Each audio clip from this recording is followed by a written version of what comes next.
வணக்கம். இலங்கை செய்திகளுடன் நான் ரோஷன். விரிவான செய்திகளுக்கு முன் தலைப்புச் செய்திகள். முன்னாள் ஜனாதிபதிகளுக்கான சிறப்புரிமைகள் எம்பிக்களின் ஓய்வூதியங்களை ரத்து செய்ய அமைச்சரவை அனுமதி. பாதுகாப்பு அமைச்சின் ஆலோசனை குழு ஜனாதிபதி மற்றும் பாதுகாப்பு அமைச்சர் அனுருகுமார திசாநாயக்க தலைமையில். அனுருகுமார திசாநாயக்கவின் சதியாலேயே கொழும்பு மாநகர சபையை ஐக்கிய மக்கள் சக்தி இழந்தது என்று ஐக்கிய மக்கள் சக்தியின் பாராளுமன்ற உறுப்பினர் கயந்த கருணாதிலக்கு குற்றச்சாட்டு.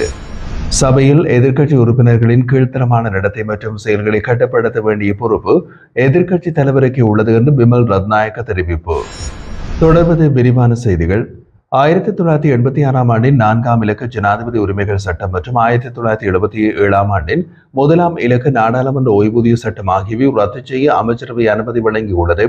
இது தொடர்பான அமைச்சரவை முடிவுகளை அறிவிக்கும் செய்தியாளர் மாநாட்டின் போது அமைச்சர் நலிந்த ஜாதிச இந்த அறிவிப்பை வெளியிட்டார். வளமான நாடு அழகான வாழ்வு என்ற அரசாங்கத்தின் கொள்கை பிரகடனத்தின் அடிப்படையில் முன்னாள் ஜனாதிபதிகளுக்கும் அவர்களது குடும்பங்களுக்கும் வழங்கப்பட்டுள்ள விசேட உரிமைகள் மற்றும் நாடாளுமன்ற உறுப்பினர்களுக்கு 5 ஆண்டுகள் பதவியில் இருந்ததற்கு பின் வழங்கப்படும் ஓய்வூதிய சலுகைகள் ஆகியவை ரத்து செய்யப்பட உள்ளதாக அவர் தெரிவித்தார். இந்த நோக்கில் 1986 மற்றும் 1977 ஆண்டுகளில் இயற்றப்பட்ட மேற்கண்ட சட்டங்களை ரத்து செய்வதற்கான 2 தனி சட்ட மூலங்களை உருவாக்கும் நடவடிக்கையை முன்னெடுக்க சட்ட வரைஞரிடம் ஆலோசனை பெறுவதற்கும் அதற்கான அதிகாரப்பூர்வ அனுமதியையும் அமைச்சரவை வழங்கியுள்ளது. இது தொடர்பான நீதி மற்றும் தேசிய ஒருமைப்பாட்டு அமைச்சரின் அமைச்சரவை பத்திரத்திற்கு அமைச்சரவை அங்கீகாரம் வழங்கியுள்ளது. சுயாதீனர்களாக இருந்தாலும் பிற கட்சி உறுப்பினர்களாக இருந்தாலும் உள்ளூராட்சி மன்றங்களை முறையாக நிர்வகிக்க ஒத்துழைப்பு வழங்கினால் அதை ஏற்க அரசாங்கம் தயங்காது என்று அமைச்சரவை பேச்சாளரும் அமைச்சருமான நலிந்த ஜாதிச தெரிவித்துள்ளார். செவ்வாய்க்கிழமை அரசாங்க தகவல் திணைக்களத்தில் நடைபெற்ற அமைச்சரவை தீர்மானங்களை அறிவிக்கும் ஊடகவியலாளர் மாநாட்டில் கருத்து தெரிவித்த அவர் மேலும் கூறிய போது, உள்ளூராட்சி மன்ற தேர்தலின் போது மக்கள் ரகசிய வாக்குரிமையை பயன்படுத்தினர். அந்த வாக்குகள் எவ்வித அழுத்தமுமின்றி சுதந்திரமாக பதிவாகின. அந்த ரகசிய வாக்களிப்பு சட்டப்படி செல்லத்தகாததாக இல்லையா என்பதை தீர்மானிக்கும் அதிகாரம் உள்ளூராட்சி ஆணையாளருக்கு உள்ளது. மேலும் கொழும்பு மாநகர சபை மேயர் தெரிவு செய்ய எந்த விதத்திலும் சட்டவிரோதமானதல்ல என்றும் இறுதி நேரத்தில் ஐக்கிய மக்கள் சக்தியினர் மட்டும் ரகசிய வாக்கெடுப்பை வேண்டாம் என்று கூறியதாகவும் அவர் சுட்டிக்காட்டினார். தேர்தலுக்கு முன்னதாகவே எதிர்க்கட்சிகள் இணைந்து ஒன்றியமாக செயல்பட்டதாகவும் கூறவில்லை. ஆனால் இப்போது மற்ற கட்சிகளோடு இணைய முயற்சி செய்வது மக்கள் அளித்த ஆணையை மீறும் செயலல்லவா என்றும் அவர் கேள்வி எழுப்பினார். தம்புளையில் ஐக்கிய மக்கள் சக்தியின் உத்தியோகபூர்வ முடிவுக்கு முரணாக 6 உறுப்பினர்கள் செயற்பட்டுள்ளார்கள். சேதாமக்க நகர சபையில் கோஷங்கள் எழுப்பி பின்னர் வெளிநடப்பு செய்வது வரை அவர்கள் சென்றுள்ளனர். கட்சிக்குள் ஒற்றுமையினை பேண முடியாத சஜித் பிரேமதாசவின் மிரட்டல்களால் நம்மை அச்சுறுத்த முடியாது என்று அமைச்சர் வலியுறுத்தினார். பாதுகாப்பு அமைச்சின் ஆலோசனை குழு ஜனாதிபதி மற்றும் பாதுகாப்பு அமைச்சர் அனுருகுமார திசாநாயக்கவின் தலைமையில் பாராளுமன்றத்தில் கூடியிருந்தது. இந்த கூட்டத்தில் பாதுகாப்பு பிரதி அமைச்சர் அருண ஜெயசேகர, பாதுகாப்பு அமைச்சின் செயலாளர் சம்பத் துயக்கொண்டா, மூத்த ராணுவ தளபதிகள் மற்றும் பாதுகாப்பு அமைச்சை பிரதிநிதித்துவப்படுத்தும் பல முக்கிய அதிகாரிகள் கலந்து கொண்டனர். சட்டவிரோதமாக மீன்பிடியை தடுக்க கடற்படையின் ஆதரவை பெறுதல், வடக்கு மற்றும் கிழக்கு பகுதிகளில் காணி வெடிவிப்பு உள்ளிட்ட பல்வேறு பாதுகாப்பு தொடர்பான பிரச்சனைகள் இந்த கூட்டத்தில் பாராளுமன்ற உறுப்பினர்களால் முன்வைக்கப்பட்டது. இதனையடுத்து உரிய கோரிக்கைகள் குறித்து கவனமுடன் பரிசீலித்து தேவையான நடவடிக்கைகளை எடுக்குமாறு அதிகாரிகளுக்கு ஜனாதிபதி வழிகாட்டல் வழங்கிய அதே நேரம் பாராளுமன்ற செயலாளர் நாயகம் குஷானி ரோகணதீர உள்ளிட்ட பலர் இதில் பங்கேற்றனர்.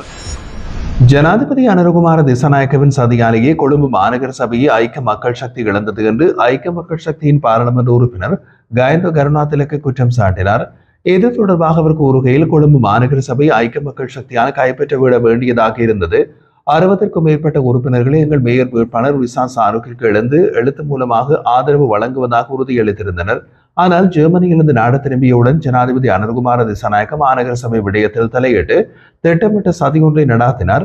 அதன் விளைவாக ஐக்கிய மக்கள் சக்தி வெற்றி வாய்ப்பு இழந்தது. அதேபோல் அவரது தலையீட்டினால் ரகசிய வாக்கெடுப்பு நடத்தப்பட்டது. பகிரங்க வாக்கெடுப்பு நிகழ்ந்திருந்தால் நிச்சயமாக ஐக்கிய மக்கள் சக்தியை சபையை கைப்பற்றியிருக்கும். இது எங்களுக்கு தோல்வி அல்ல. வெறும் 7 வாக்கள் வித்தியாசத்துடன் சதியின் மூலம் நாங்கள் வெற்றியை இழந்தோம்.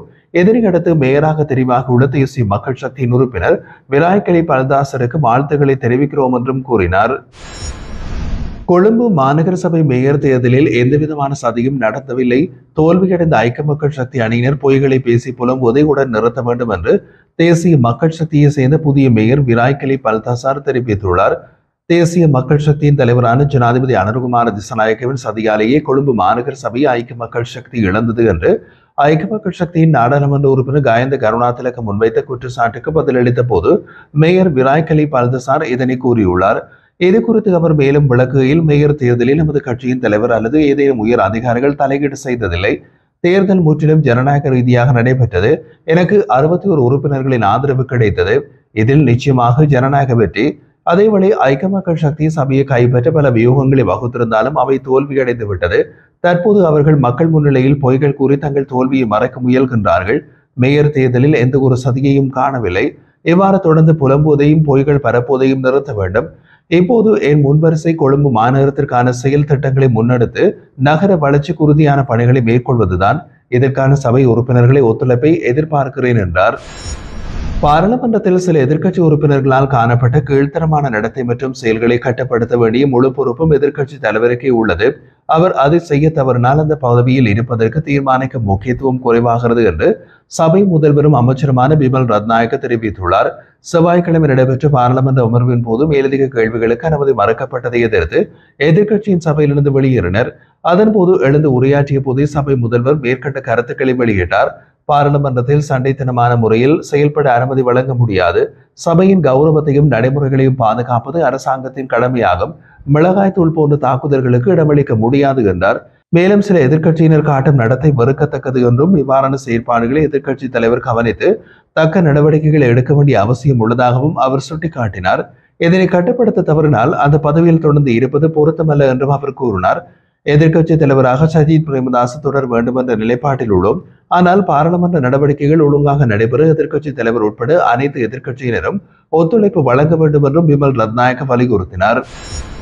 யாழ் மாவட்டத்தில் உள்ள அனைத்து எரிபொருள் நிரப்பு நிலையங்களிலும் பொதுமக்கள் நீண்ட வரிசையில் காத்திருந்தமை குறிப்பிடத்தக்கதாக உள்ளது. இந்த நிலையில் எரிபொருள் தட்டுப்பாடு எதுவும் இல்லை எனவும் மக்கள் தவறான அச்சத்தில் எரிபொருள் நிரப்பு நிலையங்களில் கூட்டமாக வந்து வரிசையிடுகிறார்கள் என்றும் இலங்கை பெட்ரோலிய கூட்டுத்தாபனத்தின் வடக்கு மாகாண பிராந்திய முகாமையாளர் தெரிவித்துள்ளார்.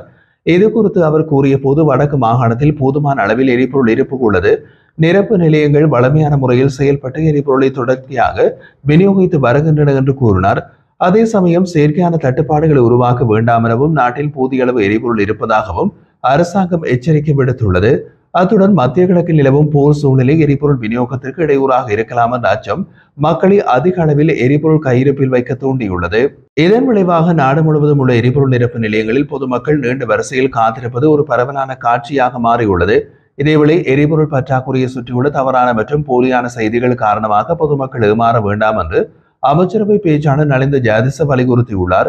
ஈரான் மற்றும் இஸ்ரேலை ஒட்டிய பகுதிகளில் நிலவும் போர் சூழ்நிலை காரணமாக இலங்கையில் எரிபொருள் தட்டுப்பாடு ஏற்படும் என்ற தகவல்கள் சமூக ஊடகங்களில் பரவுவது கவலையை ஏற்படுத்துவதாகவும் இது உண்மையல்ல என்றும் அவர் தெரிவித்தார்.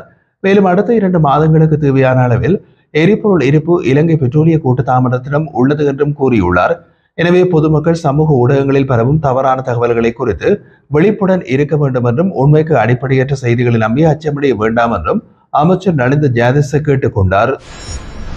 முன்னாள் ராஜாங்க அமைச்சர் சிவனேசத்துறை சந்திரகாந்தன் தாக்கல் செய்து அடிப்படை உரிமை மனுவை எதிர்வரும் ஜூலை மாதம் 23ஆம் தேதி பரிசீலனைக்கு எடுத்துக்கொள்ள உயர்நீதிமன்றம் உத்தரவிட்டுள்ளது. தம்மை பயங்கரவாத தடுப்பு சட்டத்தின் கீழ் கைது செய்து தண்டனை விதிப்பதற்கான குற்றப்புலனாய்வு திணைக்களத்தின் முடிவால் தனது அடிப்படை மனித உரிமைகள் பாதிக்கப்பட்டுள்ளது என்று கூறி அவர் இந்த மனுவை தாக்கல் செய்துள்ளார். குறித்த அடிப்படை உரிமை மனு நீதியரசர்கள் எஸ் துரைராசா உள்ளிட்ட 3 கூடிய அமர்வில் எடுத்துக் கொள்ளப்பட்டது. சட்டமா அதிபர் சார்பின் குழுவில் ஆஜரான பிரதி மன்றாடியாளர் இந்த மனுவை எதிர்த்து முறையிட 2 வார கால அவகாசம் வழங்குமாறு கூறியிருந்தார். இதனைத் தொடர்ந்து மனுவை ஜூலை 23ஆம் தேதி விசாரணைக்கு எடுத்துக்கொள்ள உயர்நீதிமன்றம் உத்தரவிட்டது.